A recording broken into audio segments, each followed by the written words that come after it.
I competed in the 2025 Pokémon Go World Championships in Anaheim, California. This tournament was filled with regional champions, international champions, and multiple past world champions, all fighting for their share of a $100,000 prize pool and the chance to be crowned the best trainer in the world. But me, I'm not that good. If you saw my video on how I qualified for the World Championships, you know that I took a very unique path to Worlds, a path that essentially cheated my way in. But now that I'm here, I have 3 options of how I can build my team and choose the 6 Pokemon that I'm going to bring to Worlds. Option 1. I could ask my good friend Ash and Ash for a team just like I had for my last few tournaments, to some success mind you, but this would mean trying to outskill my opponents and beating them fair and square on the battlefield. But the truth is, this is the World Championships. The stakes are so high and the skill level is so massive that I just don't think that this would be a winning strategy for me. So option 2. I could just decide that, you know what, I'm not going to do very well in this tournament. I'm just going to bring something funny to Worlds. Maybe it's the first Wailmer to ever grace the World Championships. Maybe it's something really dumb like Magikarp. I don't know, but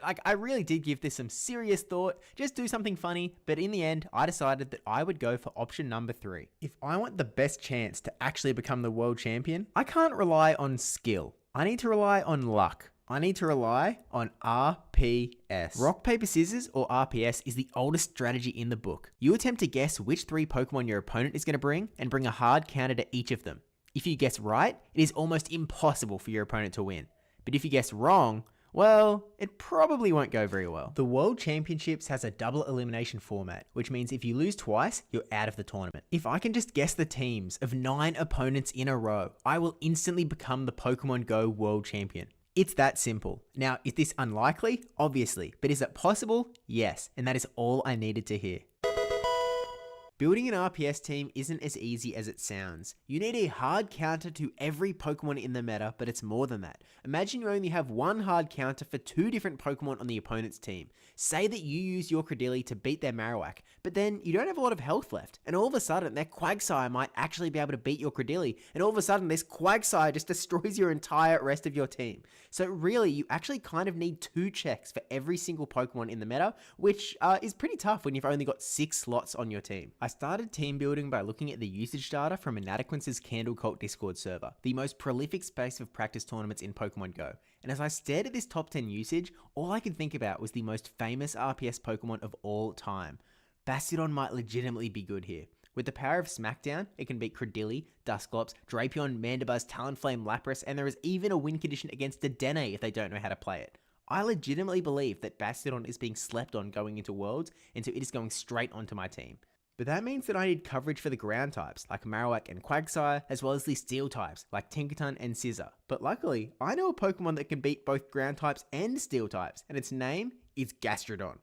Gastrodon has access to Mud Slap, which does super effective damage to all of the steel types, but also happens to beat all of the other ground types through a mix of out-bulking the other Mud Slappers and out-damaging the ground types that don't have Mud Slap. Gastrodon has 2 big weaknesses. The first is that with Body Slam and Earth Power, you can't really hit the flying types for any real damage, but you know, that's what Bastiodon is for.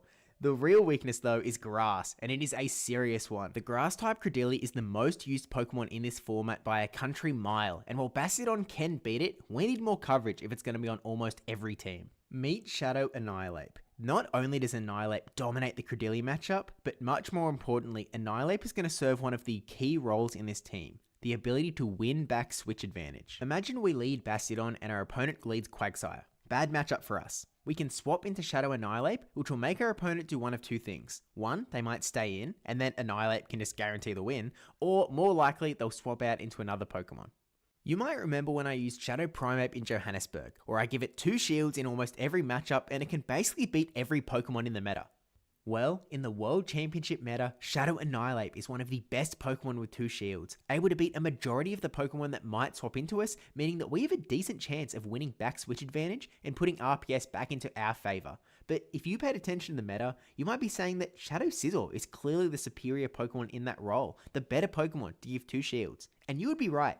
Shadow Scizor is easily the king of 2 shield matchups right now, but I didn't really want to double down on the ground type weakness from Bastiodon, and so I decided to go for Shadow Annihilape here, especially when Annihilape will also serve as our best answer to Diggersby. I forgot to mention this while recording, but also one of the big reasons why I wanted Annihilape instead of Scizor was that Annihilape beats Scizor, and so if someone else is trying to sort of 2 shield to get that switch advantage, I will have the sort of double advantage back to be able to get that switch advantage instead. Also, while I'm interrupting, subscribe and stuff, but anyway, there is some bad news though. I don't have any Shadow Annihilapes with good IVs. I wanted to run an Annihilape with max attack so that I could almost guarantee charge attack priority, but after spending the entire week of Worlds looking for Shadow Mankeys, I didn't find a single one. This means that we need to be aware that we only have a 50% chance of winning charge attack priority, which is a bit of a problem. If my opponent has Annihilape, it'll beat our Bastiodon, it'll beat our Gastrodon, and half the time it will also beat our own Annihilape.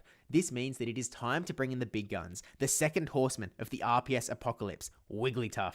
With access to Charm, Wigglytuff can demolish the fighting types, melt the dark types, wall off ghost types like Dusclops, and actually do pretty decent into the ground types as well if you're willing to give it shields. Wigglytuff does have some IV considerations, and I decided to run an attack-weighted Wigglytuff for a few reasons. First, it hits a breakpoint against Shadow Marowak to do 1 extra damage per charm.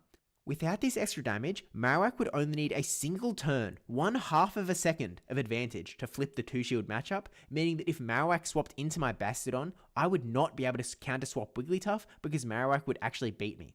This charm breakpoint gives me 3 extra turns, so that if they swap into Marowak, I can safely swap into Wigglytuff and win the matchup. Second, we also pick up a charm breakpoint against Dusclops, and while we already hard counter Dusclops because it really can't do much damage to us, this just gives us a really solid health advantage, and seeing as Dusclops is one of the most used Pokemon in the meta right now, that seems like a pretty decent thing to pick up. On top of this, we also hit a charm breakpoint against Golisopod, allowing us to win the 1 shield matchup, and while Golisopod usage is a lot lower now than it was back at NAIC, I still think it's a nice little matchup to have as well. We do lose the 1 shield matchup to Fire-It, but to be honest with you, I don't really think Fire-It is real in this meta, so I'm pretty happy to take that sacrifice. So now we have a team of 4, but as I said, I don't want only one answer to all of the meta Pokemon, and at the moment, Tinkaton still beats 3/4 of our team, and Annihilape still looks pretty good into our team if it can dodge Wigglytuff, and therefore, it's time to pick up our 5th Pokemon. Talonflame is joining the squad. With heavy Incinerate damage, it dominates the Steel type matchups, and the relatively quick Fly shoulders up the fighting matchups too. With Brave Bird, we also have potential to win back switch advantage against Pokemon it feels like we shouldn't, which, is a nice little bonus as well, especially when switch advantage is going to be so important for this team. I really struggled with what I wanted to finish my team with, what the 6th Pokemon to tie it all together would be, and I actually really just only looked at this on the plane to Anaheim from Sydney, and I decided I wanted 3 things. First, I wanted extra ground type coverage because every single team at the World Championships will have a ground type guaranteed. Second, I wanted a bit more Lapras coverage, mostly because my fighting type Annihilape still takes super effective damage from the Psy Waves from Lapras, and so I'd really like to have a little bit extra coverage there because it is a very powerful Pokemon. Third, I decided that I would also like a little bit of extra flying coverage, especially if I decide to not bring Bastiodon to a particular game.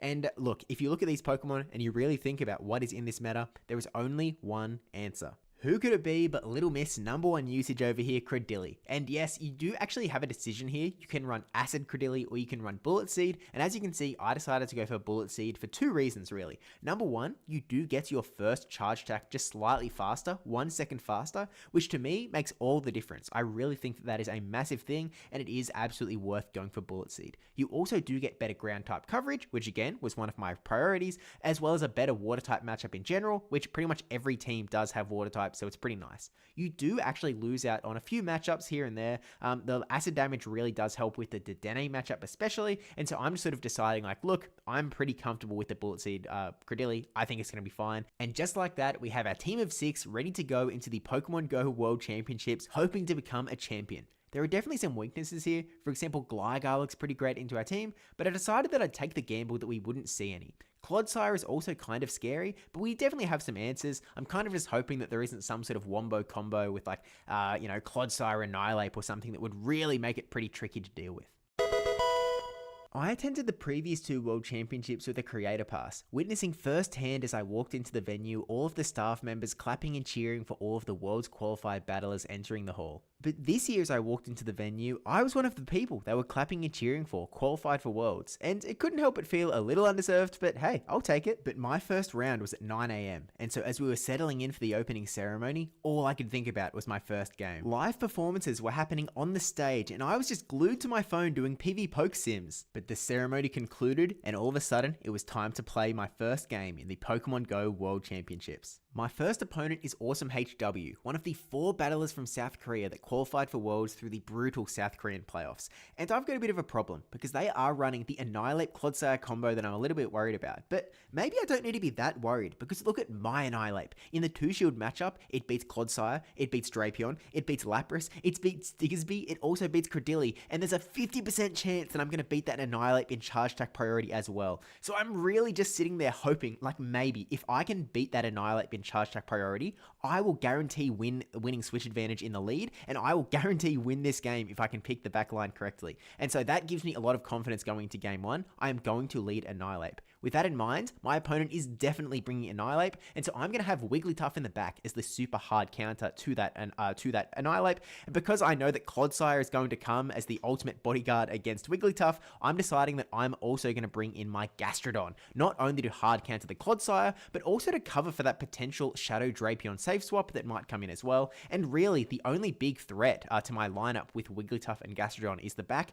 is that Credilli. If Credilli is in the back, I'm in some trouble, but I'm kind of expecting that they're not going to bring Credilli just because they know that I'm going to bring the Annihilate. And so with that said, I'm going to run Annihilate, Wigglytuff, Gastrodon into my very first game in the World Championships. And I don't think I've said it in this video, but I've actually recreated all of my battles as close to 1-to-1 as I can, thanks to the help of Debbie Pebble. And so enjoy game number 1 of the World Championships. Game number 1 in the Pokemon Go World Championships, and we call it. It is the Annihilate lead, and so now we just have to hope that we win Charge Attack priority, that our move goes off before theirs, and it doesn't. And now I'm like, okay, we need a game plan, because this was really all I was hoping for. This was our win con. So we will definitely lose the lead matchup here if we stay in. And so I'm deciding, no, my Annihilate is so important against Awesome's team that I need to preserve this Annihilate. So I'm going to go up to the next Rage Fist and then try and catch the move onto Wigglytuff, successfully catching the Rage Fist here, which is going to do almost no damage. A Ghost type move into a normal type Wigglytuff is going to be completely neutralized, and we are now going to bait out that Clodsire. Now, Wigglytuff is obviously not in a great spot here. They don't have Sludge Bomb, so they're not going to instantly KO us. They do have to go for the Stone Edge here, and so that is actually going to allow us the potential to try and get an Icy Wind off here. By getting an Icy Wind onto this Clodsire, when our Gastrodon comes in, it will really be able to soak up all of that Clodsire energy because they are now attack debuffed, and so they're just going to get a full farm down. They've got a fair bit of energy. And now we just need to preserve our Annihilate in the back. That is the most important Pokemon. We have a full Rage Fist on that Annihilate as well. And so noting that we currently have shield parity, I just need a little bit more advantage on my Annihilate, and then I will actually be able to beat the opposing Annihilate with the advantage of energy advantage, I suppose.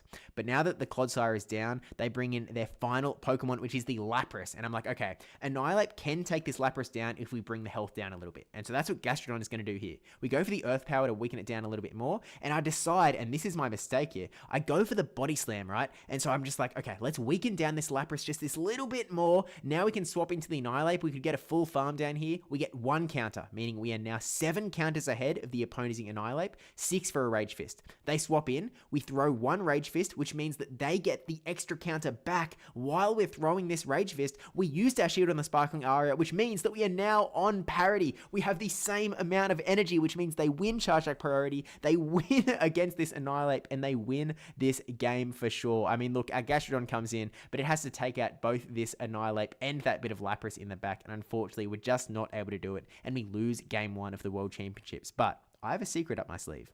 My secret weapon is that I've seen Awesome battle before.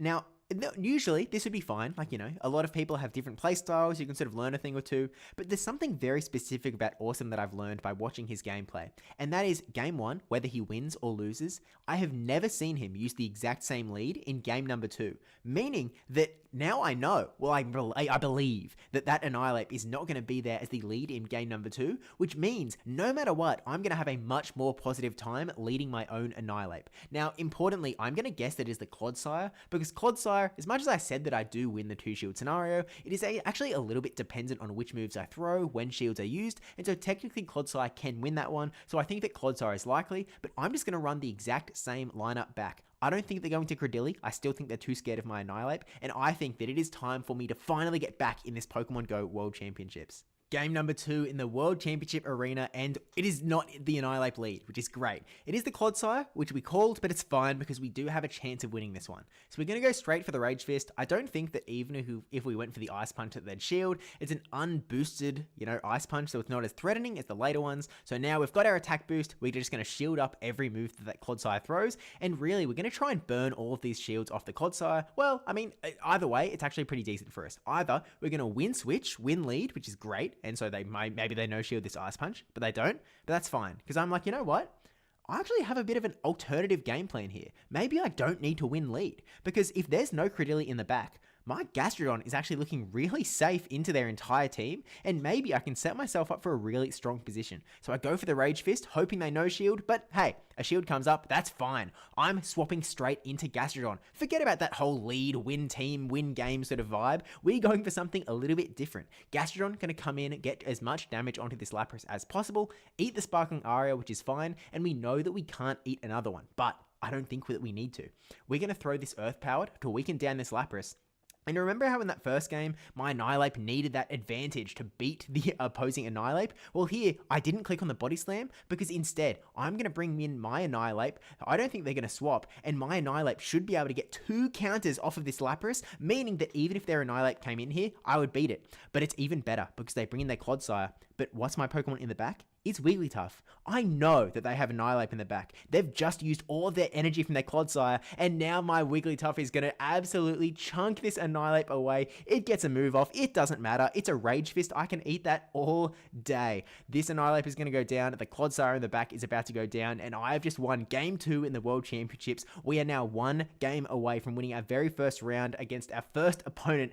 This is pretty big. 1-1, and going into the final game, I'm predicting that he's going to go back into that Annihilape lead because it served him so well in game number 1, and so I'm going to go for the hard predict. I'm going back to the RPS roots. We may not have really RPS'd in that game so much. I guess, we literally did in the back with just hard, rock beats, scissors type of beat, Wigglytuff into Annihilape, but here I'm going to go for the hard lead call, Wigglytuff into the Annihilape lead, and then we're still going to have our backup dances the same as the previous games because I think that they're the 3 that really round out this alignment bait scenario. And so let's go into game number 3. All of our World Championship chances on the line in the winner's bracket. Let's see if we can make it work. Game number 3, everything on the line, Wigglytuff, and it's into Clodsire. This is like the opposite of what I wanted. We have to swap out straight away. So I go into my potential safe swap catcher, my potential switch flipper, Annihilape. And I'm like, okay, this isn't the worst matchup. This is winnable. I decide to just over farm because if their Annihilape swaps in, I want to make sure I have the advantage. And actually, they swap in after 8 counters, which is kind of crazy because I did burn a shield on Earthquake, but I'm so far ahead that I can actually give them these counters that they get in my Rage Fist and get 2 Rage Fists in a row, and he really can't do anything about it. So I'm actually in quite a strong position here. I get both shields, I can actually comfortably shield this, and I know that I will reach my next Rage Fist before he does, which is a really strong position to be. And so now I'm just like, okay, wait, there's a Clodsire in the back. I can just comfortably align my Gastrodon into that. Maybe I can win this. I mean, I know that their Annihilape is gone, which is the main sort of target for Wigglytuff, but maybe we can make something happen. They also swap into their Clodsire after throwing their Earthquake. They didn't have energy, which means they have to eat a boosted Rage Fist here, which is a lot of damage, bringing it right down into the red. It was actually Charge Attack priority as well, which is huge for me. And so now this Clodsire is going to take me out with a Stone Edge. I'm going to obviously bring in my Gastrodon because I sort of want to keep my Wigglytuff around just in case. And it is actually the Credilli in the back. And all of a sudden it's like, oh wait, this is like the one Pokemon I did not want to see. I throw Body Slam on Charge Attack priority here just to get a little bit of extra damage onto this Credilli. And now this Grass Knot is like, there's no shields in play. It's going to take me out. I need my Wigglytuff to somehow charm down this Credilli and the little bit of Clodsire in the back. I will be able to get to an Icy Wind because, it is actually going to work out that way. And unfortunately, I will have to pause the battle here because when we tried to recreate it, my Wigglytuff actually succeeded here. In the actual battle, it didn't succeed, even though I got a move into the Credilli plus the Clodsire in the back. It was just too much for me, and unfortunately I was not able to close out game number 3, which means we do drop to the losers bracket. But really want to appreciate Awesome was a really nice guy. He was a really awesome guy, I guess you could say, and so it does mean that we're going to have to win a lot more battles. So unfortunately we are now in the losers bracket, but it's not all bad news. Because of the structure of the bracket and because it's not an even number of players, there's 227 players in this tournament, we've actually essentially got a bye in the losers bracket and we go straight to losers round 2. Now, that's all well and good. That's one more match that we don't have to win if we need to become world champion. But in the losers bracket, you know how before I said we needed to beat 9 people? Well, if we want to become world champion now, we're actually going to have to beat 15. So it's become a little bit harder.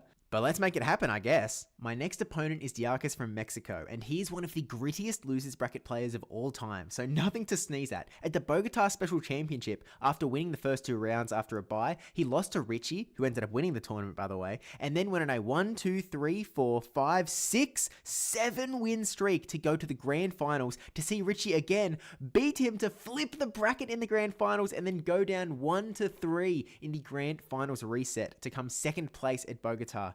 And, well, I guess now it's my turn. Diarchus is running the Azumarill, Tinkaton, Shadow Drapion, Shadow Quagsire, Air/Mandibuzz, and Acid Credilli. And as I'm looking at it, I'm only thinking one thing. Bastiodon looks really good here. It beats 4 out of 6. It beats the Azumarill, the Drapion, the Mandibuzz, and the Credilli. And I know that he is worried about that Bastiodon. He even told me this after, but I know he's worried. And so I think that Tinkaton and Quagsire, the 2 counters to Bastiodon, are both coming to this game. Tinkaton even sort of loses to Flamethrower if there's shields are down and such. So I know that he's worried about it. And so I'm going to leave Bastiodon at home. I'm going to bring the counters to the counters. I'm going to bring Talonflame in the lead to try and catch that Tinkaton, or maybe get a Brave Bird into something special and then dip away.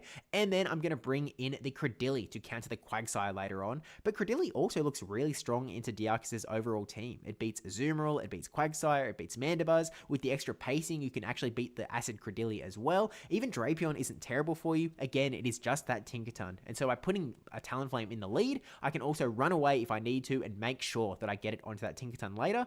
And I'm going to bring Annihilate as my safe swap. And I'm not really safe swap, but again, ability to win switch. Or, if not win switch, just bait out the Tinkaton so that my Talonflame can find it later on, get some energy, and maybe even pressure something with a Brave Bird in the back. That's the game plan. Let's see how it plays out in game number 1. We may have lost the arena background, and yeah, we also lost the lead. Talonflame into Azumarill is not where we want it to be, and we also kind of don't want to swap Annihilate into an Azumarill with energy, so we're going to play it out a little bit different than our plan. We're already throwing things out. We go for the Brave Bird, hoping to get that big damage onto Azumarill. They let it go, we swap into Credilli, but they have energy on this Azumarill, and so we just have to be aware, look, they're probably going to swap Tinkaton in here. We're baiting out the Tinkaton this way instead, and so we're just going to eat the Ice Beam to weaken us down. Now, misplay number 1 here, I guess. I mean, if you could argue the swap was a misplay, but misplay number 1, I throw the Rock Tomb on alignment, essentially giving them a free Fairy Wind for absolutely no reason. I didn't have to do that. It also put me on awkward timing, so I throw an alignment here again, which makes a little more sense because I'm trying to get the debuff in before we get KO'd,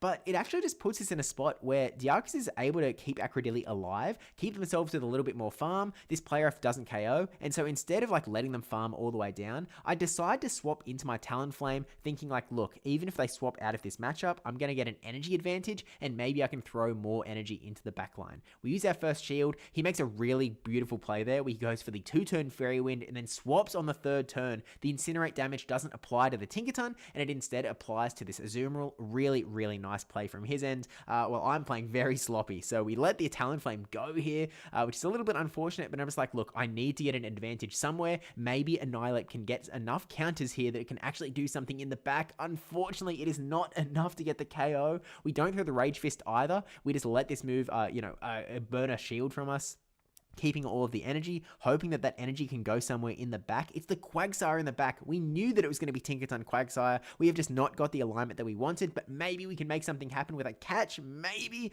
I go for another Rage Fist. I'm thinking, look, you have to burn the shield here. I'm going to swap into Credilli and try and catch the move maybe, but we actually don't predict the catch. I sort of predicted he was going to go over a little bit more, I should say. But the Aqua Tail comes through. We do survive. Actually, the Tinkaton comes in. Wait, do we have a chance here? We catch the move onto Credilli in some sense. Annihilate is going to go to get the farm down on the Tinkaton, and all of a sudden, we don't survive. The Fairy Wind takes us out, and unfortunately, we have lost game number 1. But again, I deserve to lose that one. That was probably my worst played battle of the entire tournament. So that game definitely didn't go how he planned for it, and I should sort of say as well, the very last 10 seconds probably isn't how it actually played out. I was sort of going with creative license at the end because I wasn't quite sure how it finished. I took very extensive notes throughout, and Debbie actually has footage of all of the battles as well, but there were lots of people walking past, and so again, it's a recreation. It's as close as I can get, so appreciate the understanding. But for the most part, that is exactly how it played out. So game number 2, I'm like, okay,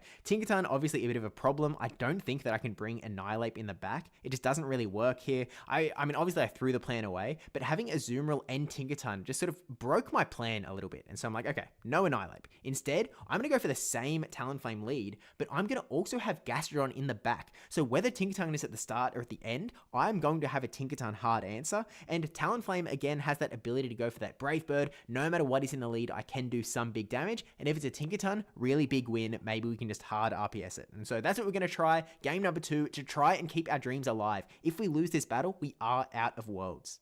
Game number 2, we need this to stay in, and we get the lead. We get the Tinkaton lead, and even if they swap, I have a Gastrodon in the back. But they swap into Quagsire, which is our best case scenario, because now we can just hard swap into our Bullet Seed Credilli. I don't care about all of the damage that's going to come from this Quagsire. Stone Edge, Aqua Tail, I can tank one. It's fine. They do just go for the Aqua Tail, and I'm going to go for the bait. I think that they know how important, this is an RPS team. They want alignment as much as I do, and so they burn the shield. They're worried about losing Quagsire straight away, and I'm feeling pretty good. Now, at this point, I've lost so much health that I'm like, okay, fine. You'll get a shield from me, because again, it is so important that I win alignment here. I need to just stay on point. And so we go for the Grass Knot now. We actually get the shield again, and so I'm like, okay, well look, if we play the 2-shield scenario out, I'm actually in a really good spot because my Talonflame in the back is going to be really strong. I know that I have 2 answers to your Tinkaton. There's nothing your Tinkaton can do. I'm not that worried here. Now, we actually, this is Charge Attack priority, and I'm really happy about this because it means my Credilli has so much less health.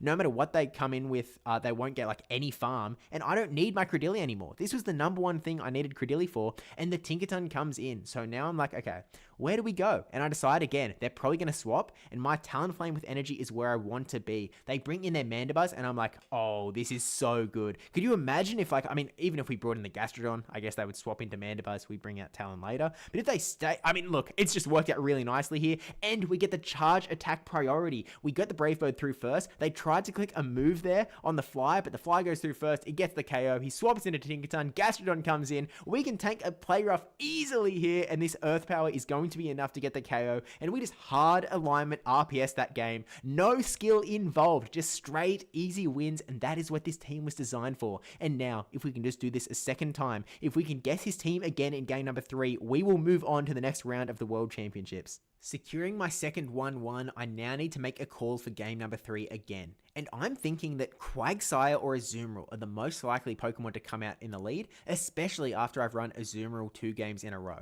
Because of that, I'm going to lead my Credilli. I'm hoping that I can get one of those good leads and not the Tinkaton. Even if it's Credilli, we're pretty good. If it's Mandibuzz, we're pretty good. It's quite a strong lead. Drapion's okay, it's not awesome, and Tinkaton would be pretty bad. So we're going to run, I think, the Gastrodon and the Talonflame in the back again, hoping that we can again really have that coverage for the Tinkaton if it does come around, because I know it's going to come around. Also, some decent coverage across the board. But look, this is I guess I said this last game, but it's true this game as well. This is match point. If we don't win this, we are out of the World Championships, and so everything is on the line. It all comes down to this. It's Credilli and it's a Drapion lead, so not exactly what we were looking for, and so we're going to instant swap into the Talonflame, where again, no matter what they swap into, we know we're going to get some damage off. Now, last time we were going straight for the Brave Bird. This time, it's sort of awkward timing. We do throw the Brave Bird again, just to get that big damage onto the Azumarill. I think that it was probably a pretty big misplay, because we probably could have gone for a little bit more energy before firing. I guess, I don't know really what our plan was, because we shielded up the Ice Beam anyway. This is clearly a no plan scenario. This is what I was hoping for. Let's just try and make something work. So we go for the fly, we get a shield there, and now they're able to bubble us down because of that Brave Bird defense debuff. And so again, not the cleanest play, but we'll see, and we'll try and make it work. We get the Credilli back in to try and farm down this Azumarill. We know that we're going to have to eat an Ice Beam, and I'm kind of just banking on okay, my Gastrodon is clearly my guy. I'm hoping that there's a Tinkaton in the back, and he can just clean that up. Maybe he can sort of finish off this Azumarill's health. There's a Drapion that's looking pretty good as well, and it's the Quagsire Darkseid. So I'm like, okay, this isn't like the worst in the world because both Pokemon, like there's no Mandibuzz, right? So I'm not completely, I'm not ruined. So we're going to take the Aqua Tail here on the Gastrodon. And now I'm just like, okay, we need to make something happen here. Let's go for the Body Slam bait. Please give me your shield. You need to use it at some point. So please use it now. He does, which is great. But now we're getting so low that we need to shield up here. That Drapion is going to get to a charge move really fast. It's on like 1 Poison Sting now. And by throwing the Earth Power right now, I'm actually giving a Drapion essentially a free chance to get to the move. And so I'm going to need to make some fancy catches happen. I go for the 1 Mud Slap, swap into Credilli, catch the move. And I'm like, okay, wait, is this possible? Is this even possible to get a win here? The Aqua Tail comes through. I'm like, wait, okay, I can get to a Rock Tomb here. Drapion is going to have a Crunch ready to go in the back. I need my Credilli to take this thing out. And it's down into the yellow. Gastron is going to come in, but 1 Mud Slap won't be enough. And they're going to get a move. I've got way too much health, way too little health. And this Drapion is unfortunately going to take out my Gastrodon and with it, take out my World Championship dreams. And despite this locking in an 0-2 in the World Championships for me, I still had a really great time. And to be honest with you, this is the result I was expecting. And so I didn't really feel bad walking away with an 0-2. My opponents were absolutely lovely. It was really nice chatting to them after our games and just talking through what happened. To be honest with you, because I was running RPS, I would have felt really bad if I was the guy that knocked someone out of the World Championships. They put in all of this time and effort for a skill game, and I just go for the, the no skill cheese to knock them out. I wouldn't feel that great. So I'm really, it's sort of the best result for everyone that I went 0-2. No villain arc required. And look, this has been just an incredible season. It's a very unique season. I competed in 7 countries across 5 continents, and I really owe a debt of gratitude to everyone that made it possible. I mean, I never would have qualified if it weren't for the sage advice of Ash and Ash. His friendship has meant the absolute most through this season, ever since meeting him in Buenos Aires. And of course, Debbie Pebble has been a constant force. Thank you for recording the battles as well. I really appreciate her for not only supporting through the season, encouraging every step of the way, but it's really just been an invaluable source through this entire season. I really appreciate her for sure, not just for the video footage. But there is so many people to thank, but I really do want to thank you for watching.